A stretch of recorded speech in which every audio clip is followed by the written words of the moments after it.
ठीक है जी, हम पढ़ रहे थे कॉमर्स का चैप्टर नंबर 5 जो कि हमारा कंप्लीट हो गया था। सिद्रा, आप चूँकि लास्ट लेक्चर में नहीं थी तो आपके लिए बता दूँगी कि हमने अपना चैप्टर नंबर 5 कंप्लीट कर लिया हुआ है। उसमें हमने सिर्फ बहुत छोटा सा चैप्टर था जी आपका, उसमें जॉइंट स्टॉक कंपनी की डेफिनेशन थी। पूरा चैप्टर एक तो मुझे रिवाइज करना पड़ता है, मतलब हमने क्या क्या पढ़ा है। उसमें हमने डेफिनेशंस पढ़ी थी जी, characteristics of joint stock company पढ़ी थी, और कैरेक्टरिस्टिक्स के बाद आपको मैंने उसके एडवांटेजेस और डिसएडवांटेजेस भी खुद ही पढ़ा दिए थे। लेकिन आप लोगों को मैंने होमवर्क दिया था, या एक कह लीजिए होम असाइनमेंट दी थी कि आप लोगों ने उसके डिफरेंस बिटवीन ऑर्गेनाइजेशंस, कि आपकी जो बिजनेस ऑर्गेनाइजेशंस होती हैं उनका डिफरेंस आपने एक दफ़ा पढ़ लेना है, और वो मैंने आपसे कहा था जी एक दफ़ा पढ़ लीजिएगा। अब है जी हमारा उसके बाद चैप्टर नंबर 6। ये भी है आपका जॉइंट स्टॉक कंपनी का, बट ये उसका सेकंड पोर्शन है। आपके जॉइंट स्टॉक कंपनी के टोटल 3 चैप्टर्स हैं, यानी हमारा chapter number 1 relating to joint stock company हमने कल ख़त्म कर लिया। आज हमारा इसका पेज सेकंड नंबर पोर्शन, बेटा मुझे उर्दू की बुक का पेज नंबर नहीं पता, वो आप खुद पता कर लें, और इंग्लिश वाली का मैं आपको बता देती हूँ। मुश्तरका सरमाए की कंपनी होगा उर्दू में, और वो सेकंड चैप्टर होगा मुश्तरका सरमाए की कंपनी, और आगे 2 लिखा होगा, मतलब रोमन उर्दू में। मैंने इंग्लिश की बुक में पेज नंबर 144 है जी, उर्दू का आप मुझे बता दें ताकि मैं बाकियों को भी बता दूं। 153 हाँ जी, मुश्तरका सरमाए की कंपनी, और ऊपर 2 लिखा होगा जी, और उसमें आपकी कंपनी की एग्जाम लिखा होगा नीचे जो डिटेल्स में है, कंपनी की एग्जाम लिखा होगा सबसे पहले। ठीक है जी, आज हमने पढ़ना है जॉइंट स्टॉक कंपनी का चैप्टर नंबर 2। इस चैप्टर में वो आपको बताएगा जी आपकी कंपनी की टाइप्स कितनी होती है। आपने अपने माइक ऑफ कर दें जी काइंडली, बहुत शोर आता है आपके माइक से। ठीक है जी, इस चैप्टर में हमने पढ़ना है जी कि कंपनी के कितनी टाइप्स होती हैं, या किस किस किस्म की कंपनी हो सकती हैं, पब्लिक लिमिटेड और प्राइवेट लिमिटेड कंपनी में क्या डिफरेंस होता है, कंपनी को फॉर्मेट यानी तश्कील कैसे दी जाती है, उसकी इंपॉर्टेंट डॉक्यूमेंट्स कौन सी हैं, उन डॉक्यूमेंट्स का डिफरेंस पढ़ना है, और आपकी कंपनी का सरमाया किन किन जरियों से आता है, ये हमने इस चैप्टर में पढ़ना है। फॉर्चुनेटली या अनफॉर्चुनेटली हमारे पास अब बचे हैं सिर्फ और सिर्फ 3। आज का दिन भी एक्सक्लूड कर दे तो सिर्फ हमारे पास 2 दिन बचे हैं, और उन 2 दिनों में से हमारे पास सिर्फ कल लेक्चर नहीं होगा, परसों लेक्चर है। मतलब इस चैप्टर के लिए हमारे पास सिर्फ 2 दिन हैं अभी। आज मैं कोशिश करती हूँ कि मैं पढ़ा दूँ कुछ थोड़ा बहुत, अगर नहीं भी ये चैप्टर कवर होता तो फिर हम देख लेंगे छुट्टियों के बाद इंशाल्लाह ताला। नहीं तो फिर अगर अल्लाह खैर करे कोरोना ना ही इतना पहले हमारे कैंपसेस खुल जाएं, क्योंकि लाइव पढ़ाने में और ऑनलाइन पढ़ाने में बहुत ज़्यादा कह लीजिए हर्डल्स भी हैं, और ये हेक्टिक काम हो जाता है आपके लिए। तो उम्मीद करते हैं कि इंशाल्लाह ताला ये चैप्टर अगर यहाँ ख़त्म ना हुआ तो हम क्लास में ख़त्म कर लेंगे। बट इसको शुरू करते हैं जी। सबसे पहले है आपकी कंपनी की इकसाम या काइंड्स ऑफ कंपनी, और इसमें भी डिफरेंट ऑप्शंस हैं जी आपके पास। अकॉर्डिंग टू इनकॉर्पोरेशन है, अकॉर्डिंग टू ओनरशिप है, अकॉर्डिंग टू लाइबिलिटी है, और बहुत सारे और पॉइंट्स है। आज हमने पढ़ना है जी अकॉर्डिंग टू इनकॉर्पोरेशन, ये जी उसको तश्कील देने के हिसाब से उसकी कितनी इकसाम है, तो इसकी बेसिक 3 इकसाम है जी अकॉर्डिंग टू इनकॉर्पोरेशन या तश्कील के हिसाब से। चार्टर्ड कंपनी, स्टैट्यूटरी कंपनी, और आपकी रजिस्टर्ड कंपनी। उर्दू में कहूँ तो चार्टर्ड कंपनी को भी उसने चार्टर्ड कंपनी ही कहा होगा उर्दू में भी। ये ऐसी कंपनीज है, पहले मैं इसको सिंपली एक्सप्लेन कर दूँ। चार्टर का मतलब है जी ऐसी कंपनी जो किसी भी मुल्क में जहाँ पे वोटिंग सिस्टम नहीं है, जहाँ पे किंग्स एंड क्वींस का रूल्स एंड रेगुलेशंस चलते हैं, यानी बहुत सारे हमारी दुनिया में अभी भी ऐसे मुल्क हैं जी जब जब जहाँ पे बादशाह और मलका यानी रॉयल फैमिलीज का अभी भी कॉन्सेप्ट है। जिस तरह आपका इंग्लैंड हो गया, सऊदी अरब हो गए, वहाँ पे जमहूरियत और रॉयल्टी में या शाही खानदान में फ़र्क ये होता है जी कि जमहूरियत में या डेमोक्रेसी में आम आवाम लोगों को सिलेक्ट करती है, लेकिन जो रॉयल फैमिलीज का जो या जो रॉयल आपकी हुकूमत होती है, शाही हुकूमत जिसे कहते हैं, उसमें पब्लिक को वोटिंग का कोई हक हासिल नहीं होता। अगर बादशाह मरता है तो उसका बेटा बैठ जाता है, अगर वो मरा है तो उसका बेटा बैठ जाएगा, मतलब वो एक ही फैमिली रूल करती है। अगर उसने कहा जी किसी कंट्री में रॉयल फैमिली है या रॉयल गवर्नमेंट है, यानी शाही फरमान के तहत एक ही खानदान है, और उसके जिस तरह मलका ये क्वीन एलिजाबेथ है, और आपके जो जिस तरह सऊदी अरेबिया में रॉयल फैमिलीज हैं जी कि अगर बाप मर जाता है तो उसका बेटा होता है, अगर बेटा नहीं है तो उसका कोई भतीजा भांजा किंग या क्वीन बन जाता है। इसी तरह उसने कहा जी ऐसी कंपनी जो किसी भी मुल्क में रॉयल ऑर्डर या किंग और क्वीन के ऑर्डर से बनाई जाए वो आपकी चार्टर्ड कंपनी कहलाती है। अब जाहिर बात है किसी मुल्क में आपके बादशाह ने हुक्म दिया है कि जी ये कंपनी बनाई जाए, तो उस कंपनी को चलाने के लिए रूल्स एंड रेगुलेशंस भी वही मतलब वही किंग एंड क्वीन उसके लिए रूल्स एंड रेगुलेशंस अलाउ करेगा या उसको वही ऑर्डर्स देगा जी किसके ऊपर कौन से रूल्स एप्लीकेबल होने चाहिए। तो यहाँ पे भी वो यही कह रहा है जिसकी कुछ करेक्टरिस्टिक्स लिखी हुई है जी these companies are formed by the royal order और चार्टर, मतलब आपका किंग या कोई ने पहले से कोई चार्टर या प्लान बनाया होगा, उसके ऑर्डर पे या उस चार्टर के अगेंस्ट अगर कोई कंपनी बनती है तो उसको आपकी चार्टर्ड कंपनी कहा जाता है। फिर उसने कहा जी the word limited is not used with its name, इसके नाम के साथ वर्ड लिमिटेड इस्तेमाल नहीं किया जाता, बल्कि क्या यूज किया जाएगा, रॉयल या वर्ल्ड चार्टर इसके नाम के साथ। अब इसके नाम के साथ लिमिटेड इसलिए यूज नहीं किया जाता जी क्योंकि इसकी लाइबिलिटी लिमिटेड नहीं होती, ये किंग या क्वीन के ऑर्डर पे बना है तो इसकी जितनी भी लाइबिलिटीज होंगी वो भी किंग एंड क्वीन ने ही पे करनी होगी। तो किंग और क्वीन के पास तो बहुत ज़्यादा पैसा होता है इसीलिए उनकी लाइबिलिटी अनलिमिटेड या गैर महदूद जिम्मेदारी हो सकती है। फिर उसके बाद उसने कहा कि management is run according to the charter, charter मैंने कहा जी वो प्लान है या वो रोड मैप है या वो रूल्स एंड रेगुलेशंस है जो कि आपके किंग ने या क्वीन ने बना के दिए हैं।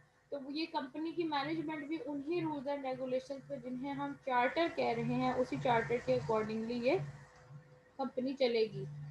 फिर है जी members are not liable to pay the company's debts, ये मैंने पहले भी बता दिया है कि जी किंग और क्वीन के पास बहुत पैसे होंगे तो जो शख्स इस बिजनेस में इन्वेस्ट कर रहे हैं, इस कंपनी में इन्वेस्ट कर रहे हैं, वो इसकी लाइबिलिटीज पे ऑफ करने के लिए रिस्पॉन्सिबल नहीं है बल्कि आपकी किंग और क्वींस है। इसकी डिफरेंट एग्जांपल्स हैं जी आपका रॉयल बैंक ऑफ स्कॉटलैंड है, चार्टर्ड बैंक ऑफ इंग्लैंड है और east India company. East India company के बारे में आप लोगों ने अपनी पाक स्टडीज की बुक्स में बहुत पढ़ा होगा, ये एक ऐसी कंपनी थी जी जो इंडिया ने सॉरी कह रही इंग्लैंड ने बनाई थी to trade in East India, यानी आपके बड़े सगीर में ये सब कॉन्टिनेंट में ट्रेड करने के लिए आए थे। बट आहिस्ता आहिस्ता इस कंपनी ने पूरे सब कॉन्टिनेंट में अंग्रेज़ों को आने की इजाज़त दी और जिसकी वजह से आप गुलाम हो गए एंड दैट्स ऑल, वो सारी आपने वहाँ पे जद्दोजहद आज़ादी में पड़ा होगा। ठीक है जी, ये वो कंपनी थी जो रॉयल ऑर्डर्स थी, यानी क्वीन ने उसको ऑर्डर दिया था कि इस तरह की कंपनी बनाई जाए जो कि ट्रेड करे बिटवीन सब कॉन्टिनेंट और इंग्लैंड के दरमियान में या दूसरे कंट्रीज के दरमियान में। ठीक है जी, यहाँ तक कोई इशू चार्टर्ड कंपनी में।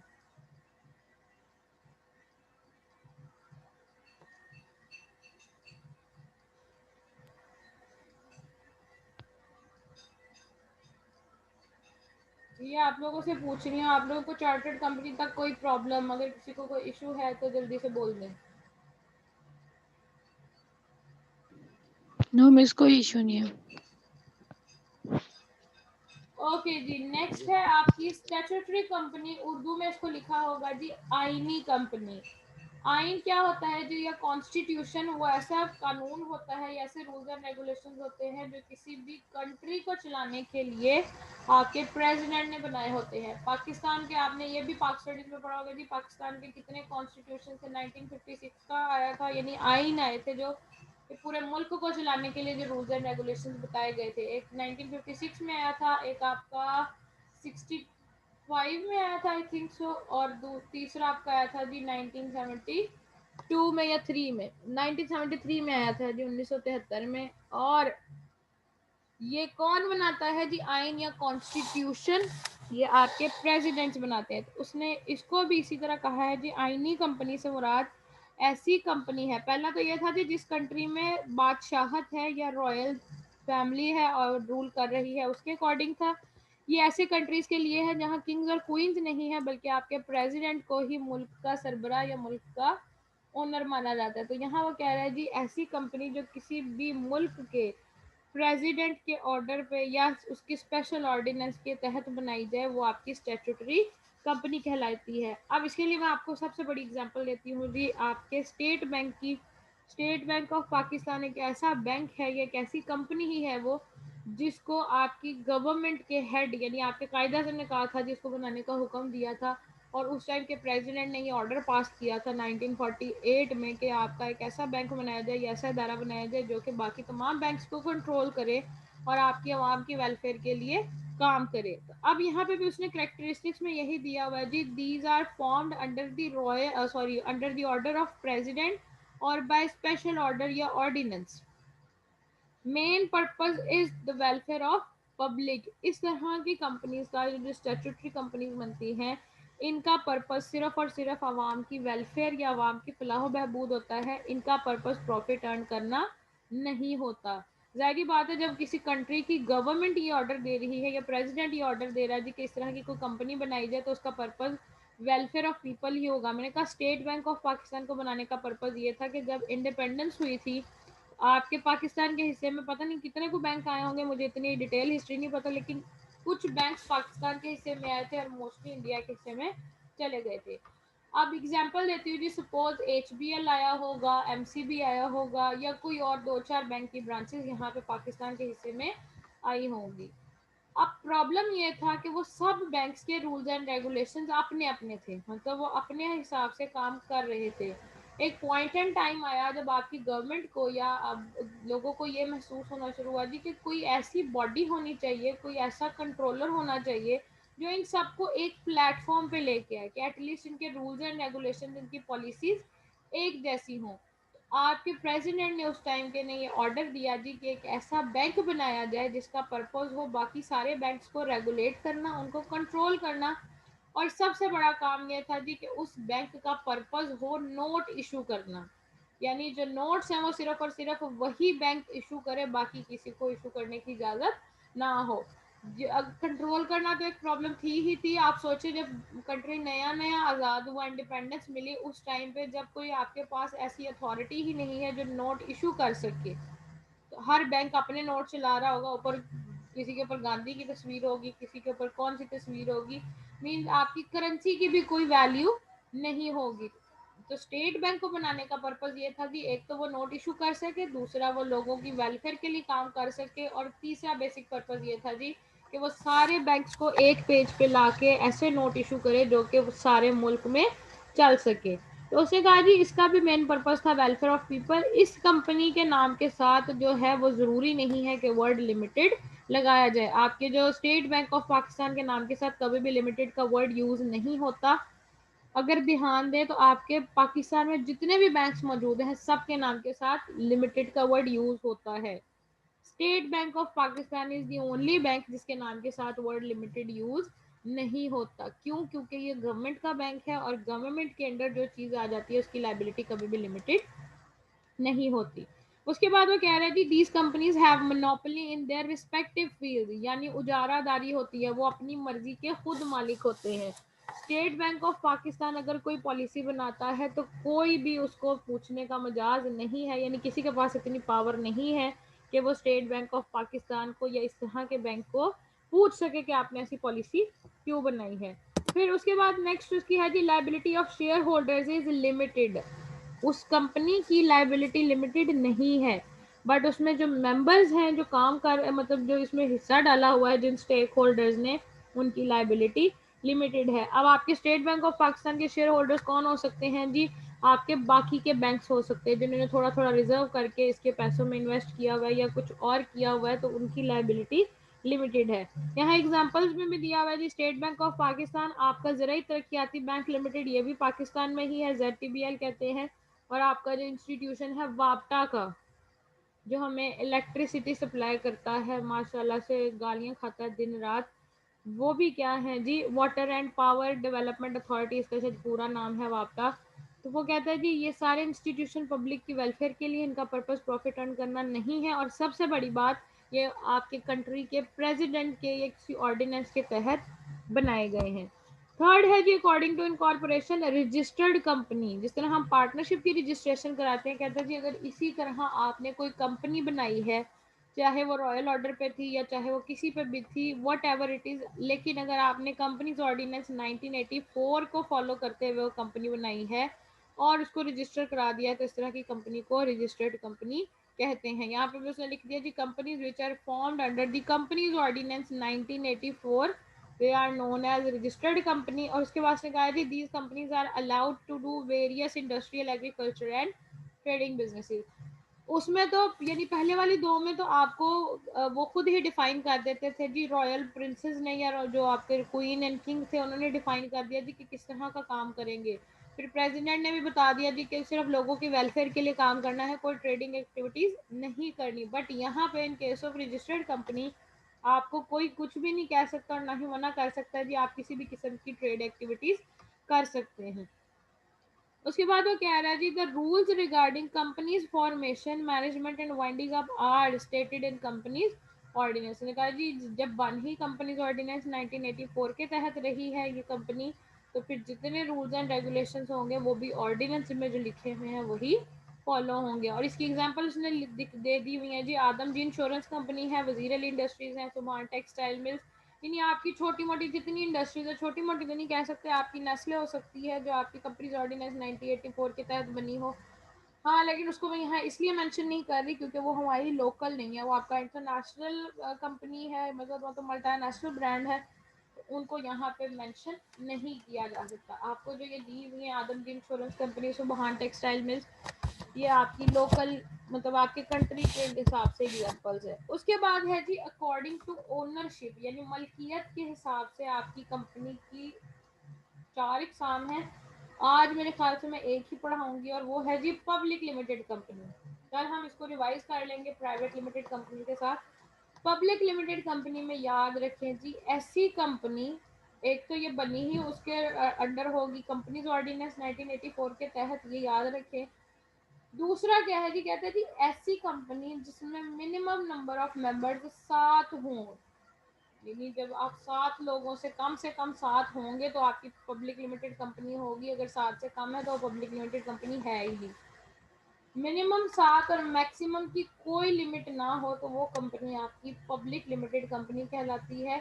इसके नाम के साथ वर्ड लिमिटेड यूज करना लाजमी है। अब वो जिस तरह ऊपर लिखा हो ना पब्लिक लिमिटेड कंपनी, इस तरह आपकी कंपनी के नाम के साथ भी लिमिटेड का वर्ड यूज करना लाजमी है। The minimum number of directors is 7। ये जो कंपनी को कंट्रोल करेंगे आपके डायरेक्टर्स, जिन्हें हम नाजमीन भी कह रहे थे, उनकी मिनिमम क्वांटिटी या मिनिमम नंबर 7 होना चाहिए। यानी कम से कम 7 डायरेक्टर्स हों जो कंपनी की मैनेजमेंट को कंट्रोल कर रहे हों। मैक्सिमम कोई भी हो सकते हैं जी, आपको उसके लिए कोई रिक्वायरमेंट मतलब नहीं दी गई कि मैक्सिमम कितने डायरेक्टर्स हों। आप 7 भी रख सकते हैं, 15 भी रख सकते हैं, 20 भी रख सकते हैं। It depends upon the size and nature of your business, कि कितना बड़ा कारोबार है और किस नौयत का है। फिर है जी the share of company can easily be transferred. आप अपनी कंपनी यानी अपना हिस्सा किसी और को ट्रांसफर कर सकते हैं, सेल भी कर सकते हैं। जब वो नाम के साथ वर्ड लिमिटेड है तो इसका मतलब ये है जी कि सारे के सारे शेयर होल्डर्स या मेंबर्स की लाइबिलिटी भी लिमिटेड है।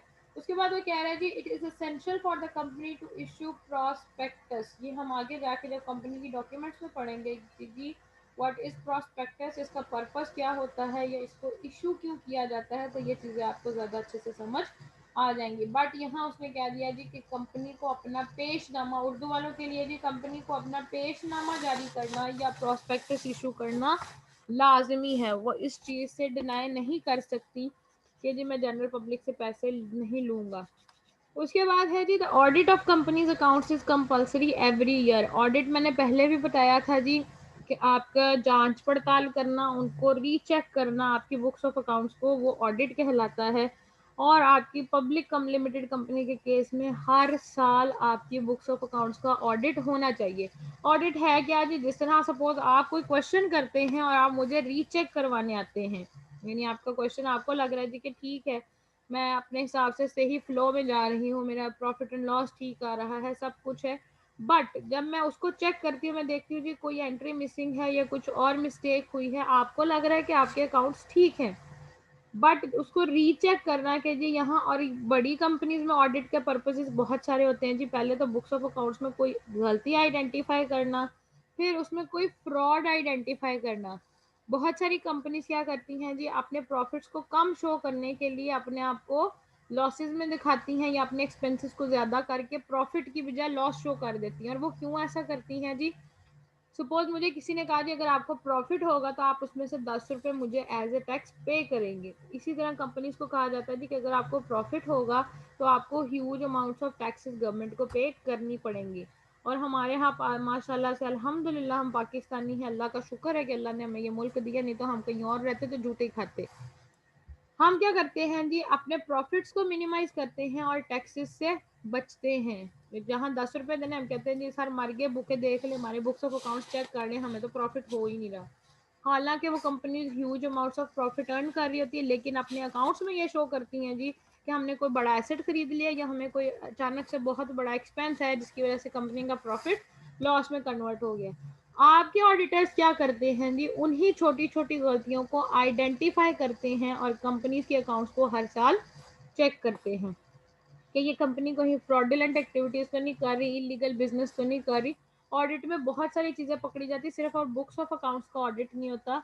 आपके गोडाउन चेक, मतलब आपके जो कंपनी के गोदाम है वो चेक किए जाते हैं, आपके वेयर हाउसेज चेक किए जाते हैं, बाकी की बहुत सारी डिटेल्स होती है जो कंपनी से ली जाती है। वो अभी बहुत हैक्टिक प्रोसेस है, जब आप फर्दर स्टडीज करेंगे, बीबीए में जाएंगे, वहाँ आपकी ऑडिटिंग आपको पढ़ाई जाएगी, उसमें ये सारी चीजें होंगी। उसके बाद है जी, it is necessary for the company to call statutory meeting within 3 to 6 month of its commencement, यानी आपकी कंपनी का इजलास।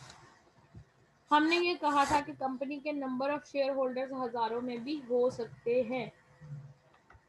सॉरी, स्टैट्यूटरी मीटिंग का मतलब है जी जो पहली meeting after your starting of your business, जो कंपनी ने पहला इजलास या पहली मीटिंग बुलानी है, तो कहता है जी इस कंपनी के लिए लाजमी है कि जिस दिन उसको सर्टिफिकेट टू कमेंस बिजनेस मिल गया है वो 6 माह के अंदर, 3 से 6 माह, यानी मिनिमम 3 माह के अंदर अंदर और मैक्सिमम लिमिट है जी 6 महीने तक, वो अपनी स्टैट्यूटरी मीटिंग कॉल कर ले। अगर वो कॉल नहीं करती तो आपको कोर्ट की तरफ से एक नोटिस आ जाता है जी कि अपनी मीटिंग कमेंट, मतलब अपना इजलास बुलाए, अगर नहीं बुला सकते तो आपकी कंपनी को बंद कर दिया जाएगा। ठीक है जी। और उसके बाद है जी मिनिमम नंबर ऑफ प्रमोटर जी 7।